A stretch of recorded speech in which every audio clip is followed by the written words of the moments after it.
अस्सलाम वालेकुम। आज जो रेसिपी मैं आपसे शेयर करने जा रही हूँ वो है काबिज पराठा। मैं आपको बताती हूँ काबिज पराठा बनाने का आसान तरीका, मज़ेदार और चटपटा काबिज पराठा।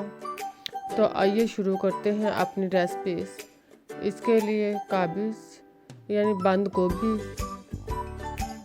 2 कप कद्दूकश की हुई, इसमें 1 अदद प्याज कटा हुआ शामिल करें।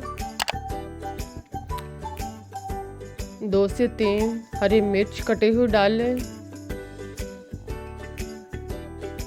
हरा धनिया कटा हुआ 3 से 4 चम्मच शामिल करने के बाद अब इसमें हस्बे ज़ायक़ा नमक डालें।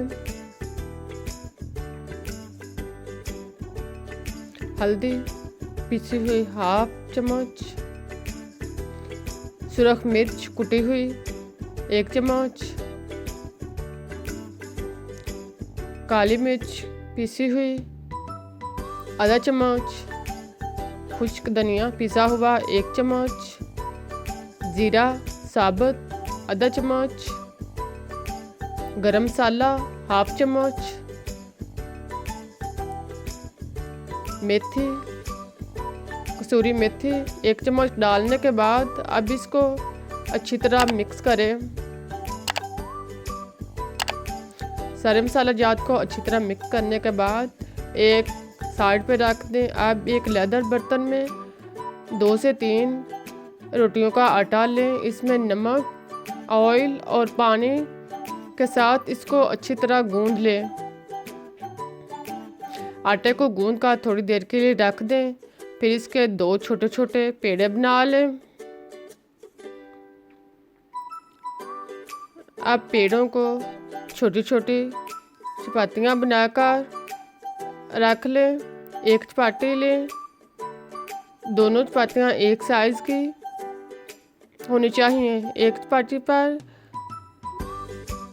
अब मेज़ा जो हमने तैयार करके रखा हुआ है वो 2 चम्मच डाल लें और इसको सारी चपाती पर फैलाने के बाद इसमें 1 चम्मच ऑयल डाल लें और दूसरी बेली हुई रोटी इसके ऊपर रखकर इसको उंगलियों की मदद से अच्छी तरह चारों साइड से दबा दें।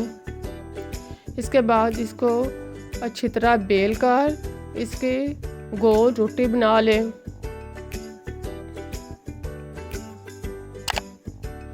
चारों साइड से बेलने के बाद इसकी गोल रोटी बनाने के बाद अब तवा गरम करें और इस पर ऑयल लगाएं और इस पर ये बेली हुई रोटी डाल दें।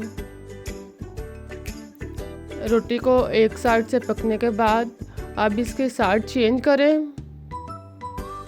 और दूसरी साइड को भी थोड़ी देर के लिए पकने दें। फिर इस पर ऑयल लगाएं और इसके साइड चेंज कर दें। साइड को चेंज करने के बाद इसको चिमटे के साथ अच्छी तरह घुमाएं।